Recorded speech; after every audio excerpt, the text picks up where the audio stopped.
Welcome to the Boldest You podcast. I'm your host, Carrie, and I'm thrilled to bring you real conversations with bold women and men. In this podcast, we dive deep into their stories, exploring what drives their courage, shapes their vision, and fuels their desire to leave a lasting impact. These are honest, vulnerable, and inspiring moments that celebrate what it means to be bold. Let's discover their legacies together. I'd like to introduce you to our bold woman of the hour, Laura Squires. Laura is currently a senior associate in the Outsourced and Managed Services department of Eide Bailly and participated in Eide Bailly's Bold program for the last 3 years as a mentor. Prior to Eide Bailly, Laura grew up in small-town Pequot Lakes, Minnesota, before attending college at the University of Jamestown and then Minnesota State University of Moorhead. To date, Laura has found that her college experience largely impacted her personal growth and how she lives her life. Laura is excited to share her story today, and she hopes that you can walk away with a little nugget of inspiration. Welcome, Laura. Let's get into it. Hi, Laura. I'm so glad to have you on today. Hello, so happy to be here. Awesome. Well, we are going to dive right in, and we always start with the same question. So tell me about a time when you've had to be bold. Absolutely. So, whenever I get asked this question, I really think back to like this big pivotal moment in my life, which was transferring schools. So, I had originally went to University of Jamestown. Primarily it was for volleyball and then also for school because I got a scholarship. But it was around my sophomore year that I got this internship, and I was really having the strong debate between career and like athletics and doing that kind of experience. And I think at that point in my life, the way that I grew up, like athletics had really become a part of my identity. And that was like, it was just like dug in. Okay. It was all me. Like whenever I describe myself, I was like, I'm a volleyball player. Like that was what I was. And so at that moment when I had spoken to my coach, he in a way gave me an ultimatum.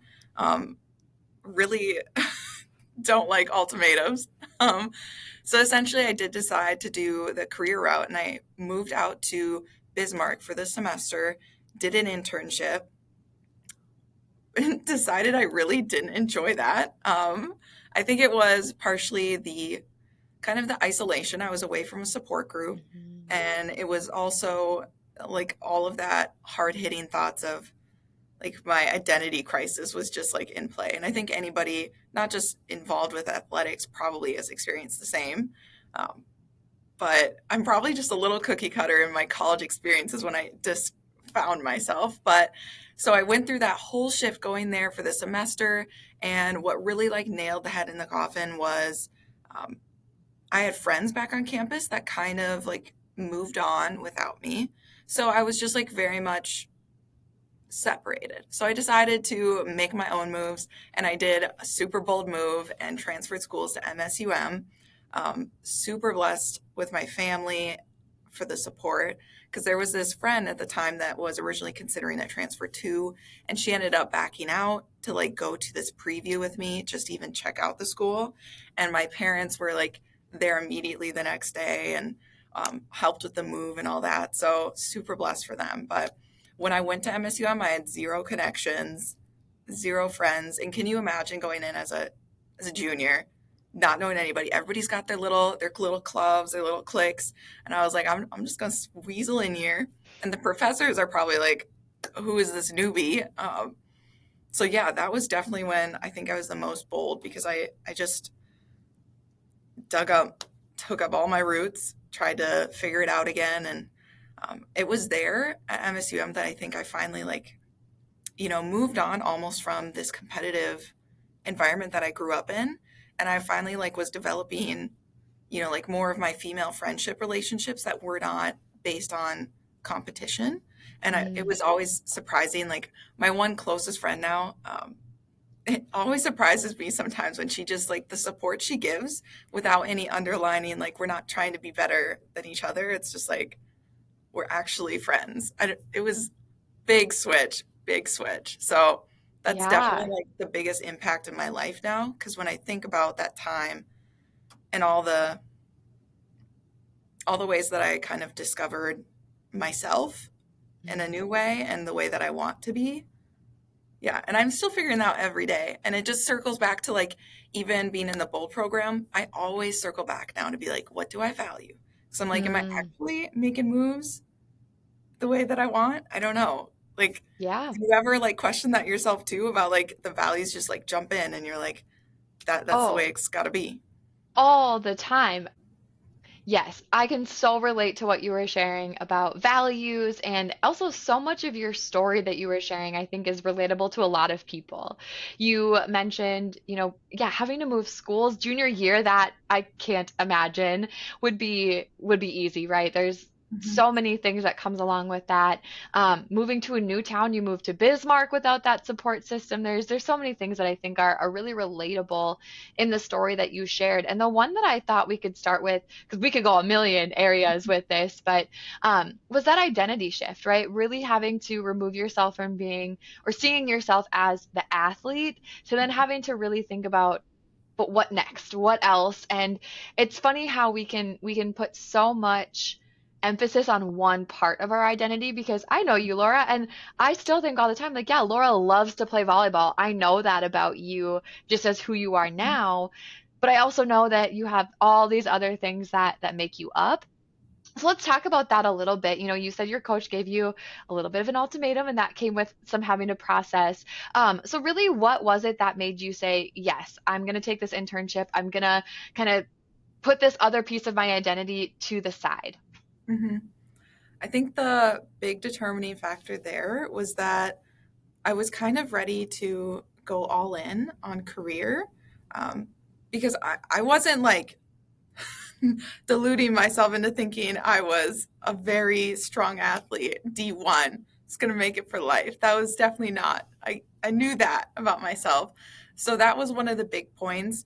And I think we could talk in more depth about like my experience at University of Jamestown, but I think the relationships there, it was they never developed. And so I Mm. don't think I had really any support there. I just had people existing around me that knew my name. It sounds really morbid, but that's No, the I best get way to it. put it. Yeah. So yeah, I think those were like the big moments. And then obvious in a way, I probably at the same time was like, because of that ultimatum and that huge like, oh my gosh, this is devastating. It was also like a nice getaway in a way to like let Mhm. me break down at this other place so these other people don't just like see me, wave at me, and be like, you're not playing anymore, but like you're still here. I didn't want that Mhm. awkward experience too. So I think those were my big moments. And the people that I met for the internship were also really great. And yeah, I just decided to choose career and like my brain over brawn or whatever it is. Yeah, no, I think it's so good, right? And like you said, so many of us wrestle with those decisions, and sometimes they're really big, like I'm gonna put this thing to the side and I'm going to pursue this other thing. And sometimes they're just small things of, you mentioned even friendships, how many times we may don't even recognize that some of the friendships that we have in our life aren't deeper, or that we've kind of just settled for the basic version of what friendship is supposed to be. And so I think, it sounds like through your whole story, people is a big part of it. You mentioned your family, you mentioned that support system, and how important moving to a place where you didn't have a support system, that made you really realize, like, maybe this isn't the right place for me. So when you moved up to Moorhead, you mentioned you didn't know anyone. And again, that's terrifying. I think we've all probably been in a space where we've had to go, and maybe it's just a simple networking event where you don't know anyone, or it's something really big like that where you're putting yourself onto a college campus and you don't know people. So what did you do to get involved? You said you met really great people and formed those relationships, so Mhm. walk us through what you did to build those relationships in Yeah, that setting. so glad you asked that. Okay, the first thing I did was, oh my gosh, I cringe thinking about it now, but I know other people do, but cringing. Okay, so there was that like a roommate connector for like Yep. staying in the dorms. I did not want to stay in dorm life, but I was like, I have zero friends. So I ended up going on this like, I don't know what MSUM called it. It was roommate connections, whatever it is. Found a roommate and she was actually really great. The sad part, she did end up leaving after that semester. But like, you know, It's okay. That was like my first foot at the door. Big bold move there because I'm not one to introduce myself and just Mm. do that, but I did it. He did it. Next thing was literally the very first, was it day or preview? I think it was like the hours for transfer students. There was something about like the first few days of being on campus. Um, my now like closest best friend, I was her maid of honor in her wedding. She was there as a sock, they call it. I can't Oh remember what yeah. it's called, but just A like student an on. orientation counselor. Yeah, I had a friend Okay, that was yes. one. Okay. Bubbly as all heck. I was not a bubbly. People might describe me as bubbly, but definitely not my vibe. She was high energy, all like in your face, and she was part of the sorority. And so that's where she was like, you need to like come to this stuff and like wanting to recruit. And at the end of the day, I was like, this is another opportunity to meet other friends that I can make. And after that, like time that I spent doing their recruiting process, I did end up joining. So that was another foot in the door. And then I also moved to their house right after that semester. So I did have other roommates. What else did I did? Oh, I joined organization after organization. So on Mm. campus, like to meet the professors, I ended up joining like project management group because that was the whole thing of my transfer too. Is I changed degrees because that Okay. was I was like accounting was not for me, but now I'm back in accounting. That's a whole other story. um, but so I joined project management group. I joined accounting club. Um, oh, and that was another big kicker to meet the professors. I ended up getting work study opportunity. So I worked in the Oh. office at Pequot School Business. And that was like amazing because anybody who meets Bonnie who works in that office, she's elite. Okay. I even like took care of her dog for like a few days. Like she's great. Love that human being. So yeah, I think I just ended up looking back at it now and taking it all off. It's kind of crazy how much I did because sometimes I think about it and I'm like, wow, I just like really slacked my last 2 years of college. But Mm. no, I was also like pushing boundaries with my comfort level of reaching out and trying to make connections. Because, right, or like you said, I guess I do bring up people a lot, and those connections really do matter to me. I just like forget Mhm. sometimes. It's so easy for us to Yeah. forget. When you said you slacked off, I was like, if that's what you consider slacking off, like that's wild to me. But you're so right. We don't give ourselves the credit for all the things that we have done, and especially when we talk about being bold. There's so many things in our life that we think, well, I wasn't bold in that moment, right? That wasn't a big life-changing, mountain-moving moment. It doesn't have to be. Bold is meant bold moments can be little moments, right? It's the little things that we do that create these changes in our lives. And, you mentioned getting involved. And I think that's something at every stage of life, right? In my role, when I'm talking to students, that's something I tell them all the time. Get involved because you're either going to learn something or you're going to meet someone. And both of those things are going to benefit you in the long run. And even at this stage of life where we're out of college, I think it's still important that everyone finds those spaces where they have community, they have things that they're living into their values, like we talked about, right? And that's going to look so different for everyone. For me, I love to volunteer with a couple organizations. I know you are super involved in like the volleyball. It's not Mhm. intramurals anymore when you're out of college, but community leagues and finding that space to be with people. And so, yeah, I think that's such a great example for other people to look at, right? If they're in a spot where they maybe don't know people and they need to build that community, one great way to do that is by getting involved. Mhm. Um, and you mentioned Greek life. I was also in a sorority in college, and it really is. It's an environment where you are going to meet so many people. And when you live in the house, I lived in the house for a semester. You are just surrounded by people, and it can be an equally great opportunity to meet people. And I think Greek life teaches us so much about, again, value systems. I had to volunteer a lot, helped me study, right? We had GPA minimums and things that we had to meet. But also, like, everyone has this stereotype in their head of what Greek life looks like. I also would have said, I'm not the bubbly, over the top, like what you see in movies, but yet Greek life brought me two of my closest friends to this day. And so it's finding those spaces where we're all different. We all have different things that we want to do. But I think there's a space for everyone regardless.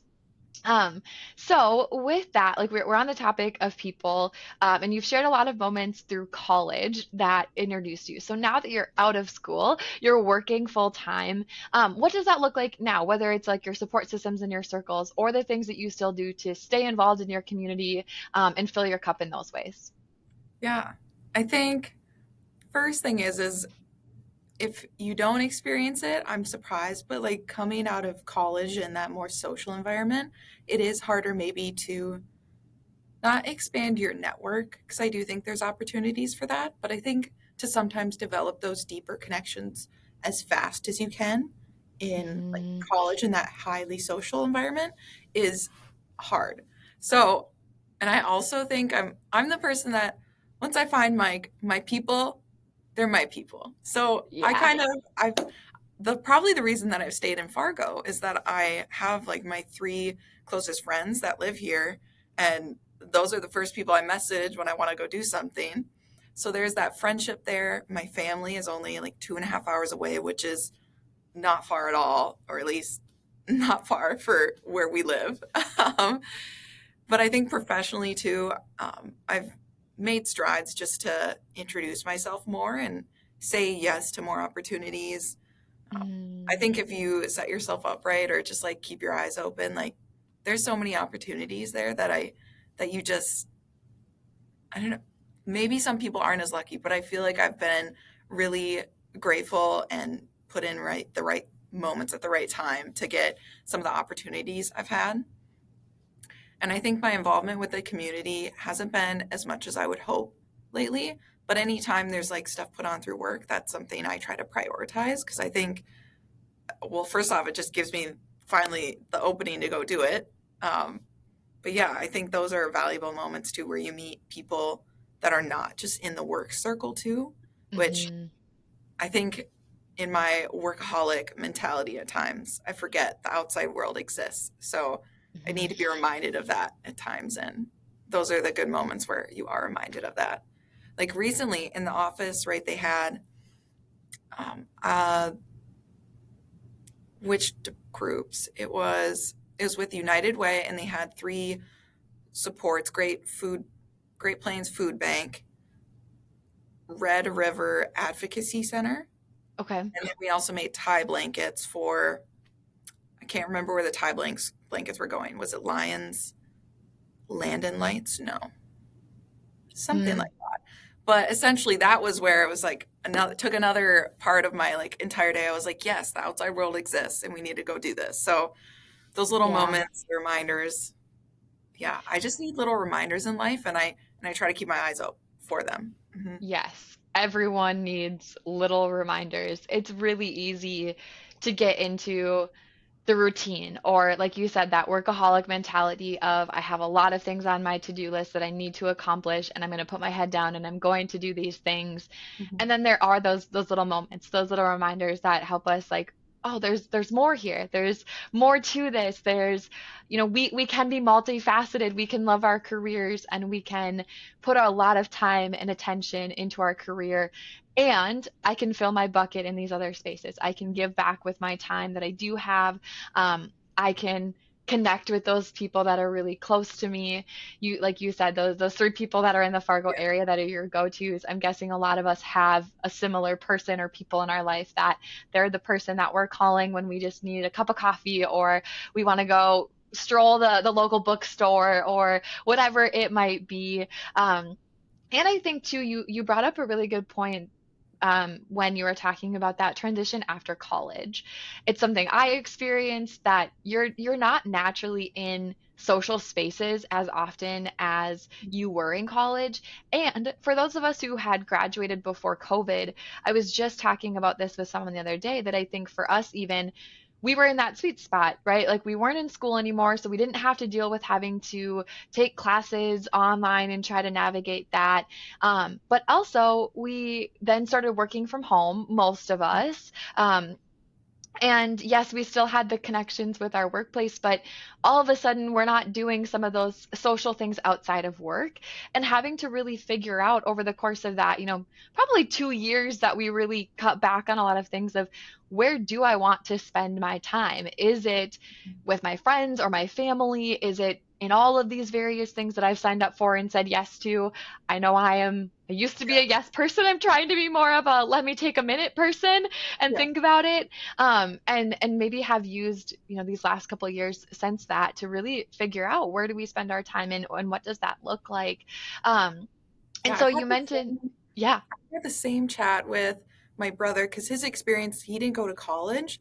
So sure, he talked about his experience as well of just all of a sudden he wasn't seeing people and he no longer had that friend circle and he didn't realize how much he like relied on those daily like interactions to all of a sudden be like he just felt like he was like floating, yes, not really. And those connections had like such a important impact to him every day. So I hmm, think like this is applicable to anybody who goes through like that massive shift of like growing up with all that social time and structure, and then all of a sudden you're given all this like choice, like you could go make these connections, you can go do that, you could not do that. Um, hmm, it's kind of overwhelming sometimes. Like if you think about decision fatigue, like all of the things that we do have the opportunity to do, and then you're just like kind of stuck because you're like, well, which one should I do? Which one do I want to do? All these questions to exactly. ask yourself. It's insane. Hmm. Yes, and you hit it really. I love what you said there. What do I want to do, right? What do we think we have to do? What do we think we're supposed to do is very different from what do we actually want to do. And decision fatigue is real, especially when, yeah, throughout your day, like I don't remember what the number is, but if you like think about how many decisions we actually make a day, like it's an astronomical number. Like it's a lot of decisions and we don't even realize that we're making those decisions every day. And so then when these bigger decisions come along, we're like, I don't even know where to start. How do I decide what to do? Um, and you also mentioned that connection, and I think that's the other side of it that so many of us forget about, that no matter what our job is during the day or how we spend our time, connection and like truly intentional connection is so important because I don't know how you feel, but you can tell me if you feel differently.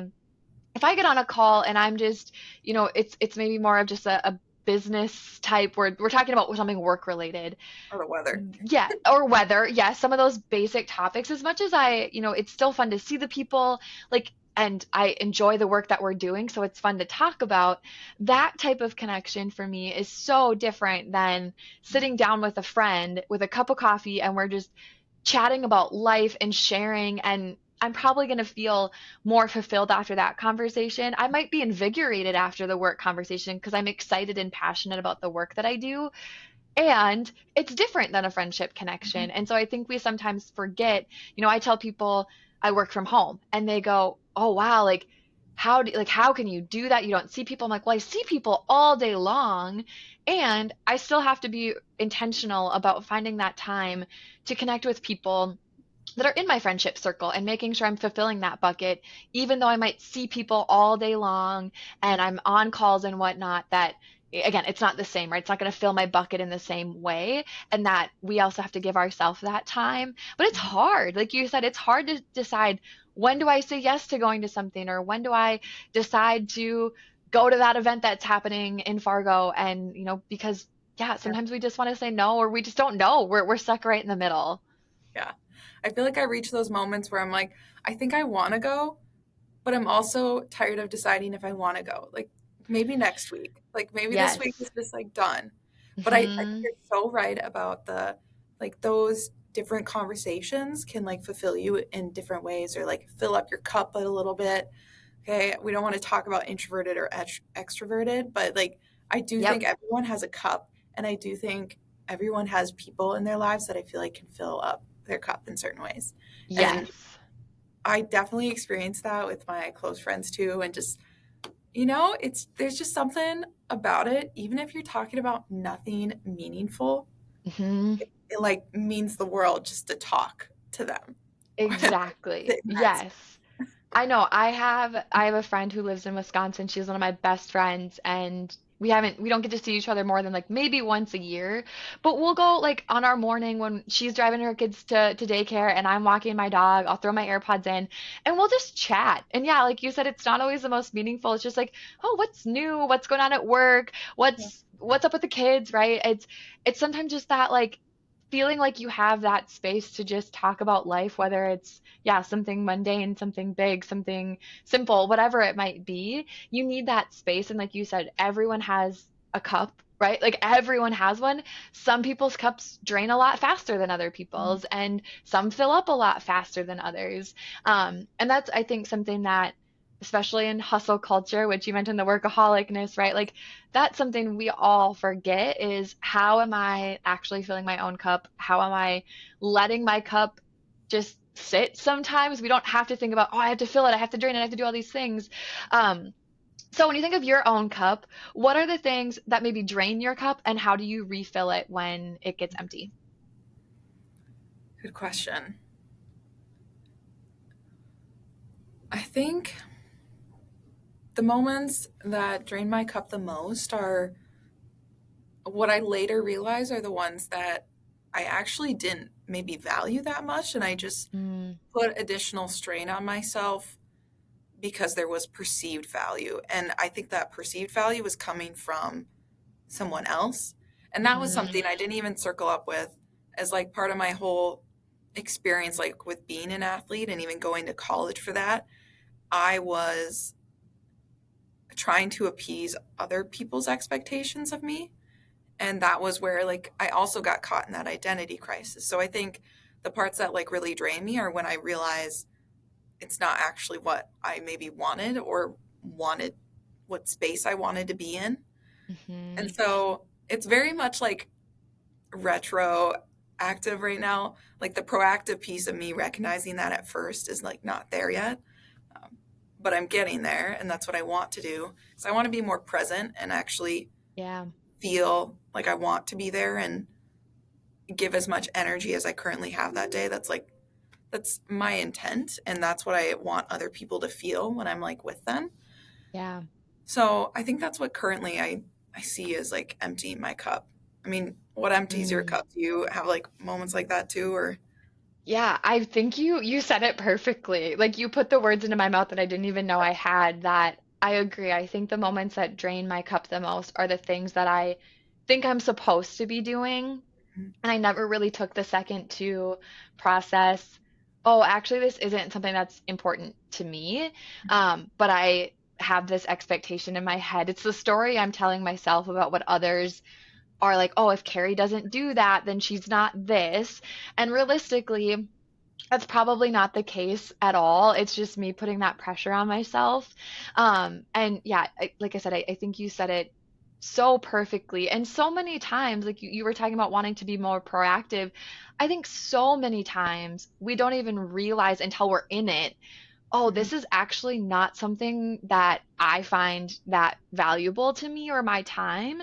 Right? And when we have such limited time, then we start to guilt ourselves and, Mhm. oh, I could have been doing this other thing if I wasn't here, if I wasn't doing this. Um, and that's where my therapist and I've actually talked about this topic a lot. And it's, she always like the power of a pause, like take Mhm. a second and just really be able to like think about how are you feeling about this? What do you actually want to do? What are your values? How does that tie back to this? And this concept of yeah, like we all have these expectations that we think people are putting on us and we let ourselves lean into them a little bit more, which then usually like that's sometimes how our self identity comes to be is through other people's expectations of us. People and society. Like, right, you mentioned Yes. hustle culture before. Like, Yes. so like puts pressure on you. Hmm. Always. Yes. There's so much. And I think now that social media is even bigger, like when we were kids, right? In elementary school, we probably didn't have access to that. Maybe in high school it was becoming a thing, but now you go on social media and they're going to tell you, like anything on social media is going to tell you what you're supposed to do at work, what you're supposed to wear, how you're supposed to look, all of the above. And in reality, most of social media isn't real moments, right? We're Yeah. not posting the Saturday night sitting in my cozy socks reading a book moments. We're Yes. posting, oh, I went on this big trip and we did all of these amazing things. And so we get stuck in our heads when we see that stuff that, well, that's what I'm supposed to do. I'm supposed to be doing all this stuff. And again, that's when our identity gets intermingled with who we actually want to be and who we are and what the world is telling us to be. And I think what you said too about the people in your life, those are that's our grounding space, right? When we are feeling those moments of, okay, my cup is drained because I've put myself in these situations that I maybe didn't intentionally mean to, and Mhm. now I'm just empty. Yes, we maybe all need some time to have some quiet time or regroup on our own and just have that like space. And those people are typically the ones who can fill us up the fastest because they know us the best. They know that they don't bring those expectations onto Yeah. us. They're just there to be Mhm. with us and be in that moment with us. And so, yeah, I think you've shared so many moments of what that's looked like in your life and how that personally shows up for you with those people. Mhm. So I love to hear that. That's awesome. Yes. Um, okay, well, I like to do, you know me, and I love a good conversation card. I think it's a fun way to get to know people. And so as we wrap up here today, I like to do some rapid fire questions. So you could answer them in any way and however long or short of an answer as you want. But they kind of range from like simple to like a little bit more thought provoking.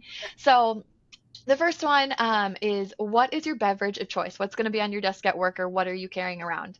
Okay. Well, at work, I would love to have limitless pink drinks. I love pink The drinks. Starbucks pink Starbucks. drink, Yep. right? Mhm. Okay. Love Yep. it with the strawberries in. Okay, my friend Okay. doesn't. I like the strawberries. I want the strawberries. Okay, but if we're not at work lately, I've been all about like a Moscow Mule, like oh, Mm. a huckleberry or a blueberry. Okay. Okay. Oh, but I forgot. I also really, really love Alani New blue slush. Okay. Okay. I've And heard the blue slush is good. okay, I'm not an Alani drinker, but I've heard that's good. next time I Okay. buy like a big pack, I'll let you have some. It's real I've good. also heard they have a lot of caffeine, and I am not a caffeine person, so I Yeah, don't know how I would do with that. it doesn't always fit well with me. Sometimes I have to take like a day in between, but it's worth it. The flavor, delicious. Okay, Mhm. fair enough, fair enough. Well, we talked about refilling our cup, right? So what's your Yeah. favorite way to unwind? Um, I few ways. Okay, I love to read, or if I'm not up to reading because I just don't want to put in that effort for some reason, I'm a binge show Watcher. I love. Ooh.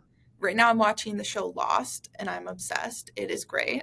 Um, and then yeah, if I don't want to do that, then probably I call my friend to go get ice cream because that's just there's just something about getting the ice cream and then just like complaining about the world in general with her. Yeah, I understand. it's What like a is your go-to flavor of ice cream? oh gosh. Well, it depends where you go. Fair. We'll just stick with the one. So if I went to Scoop and No, I'm gonna get the flavor Pirate's Booty, which is caramel flavored ice cream with Oreo and M&Ms in it. That That's just sounds top tier. fantastic. I It think I is. need some of that in my life. I love anything chocolate and caramel combo. So tasty. It Oh, is okay. superior. But I wait, love wait, wait, that. they call it Pirate's Bounty now, just to be, I think, PG, not booty. Okay. Yep. Understandable. Yes. Okay, what is something you're grateful for today? I'm just grateful to like share my voice today on this podcast. Mm, And I'm also grateful later I'm going to spend time with my brother that he lives close by, but we still don't hang out very often. So yeah, cool. I'm going to be excited for that personal connection that we've been talking about. Yeah. Exactly. I was going to say, living right into that. And we're grateful that you're sharing your voice on the podcast too, because I Yeah. think everything you've shared today, so many people can relate to. Okay, if you could eavesdrop on your friends talking about you, what would you want to hear them saying? Okay. Number one, she's hilarious. Funniest person I've met. Um, Number two, what a baddie. So glad she's in our lives and that she's in our corner. Because yes. Oh, so yeah, in our corner, like she's loyal. Cool. So loyal, Yeah, funny, and a baddie. I hmm like it. I like it. Well, that leads me into my final question for you. What kind of legacy do you want to leave behind? Yeah, I think this just like leans into all of our previous conversation points. I really just want to help other people, share their voice, disrupt the silence, and Mm, just like share yourself with the world. Because I think we maybe didn't touch on all of it, but I just think that we all like sometimes stay in our circle. And I think if we just like maybe didn't even speak, but I say disrupt the silence because I think I've been a quiet person in my life. But I think just like sharing yourself more with the world instead of like keeping the peace, as people say now. I think there's wrong and right moments there. I think it just can go a long way to, I don't know, helping yourself grow, helping mm, yourself like feel more you. And then I also think just like sharing yourself with the world helps others. Like mhm. even though you don't realize it, it does. Like saying one small comment during a day, okay, words do have power, and I like strongly believe that. And I think that goes a long way if you say one little nugget of information for someone else. Hmm. Absolutely. Well, just know that you're already starting to leave your legacy because you're sharing your words here and people are going to hear that. And I think so much of what we talked about today, people are going to be able to relate to and are going to be able to reflect on their own life and legacy and think about, yeah, who are those connections? Who are those people? What are those moments in my life that have led me to where I'm today? So, Laura, thank you for being with us. It was so great to chat and learn more about you and hear your story. Thank you to all of our listeners. With this, we challenge you to be bold. Laura, Thank you.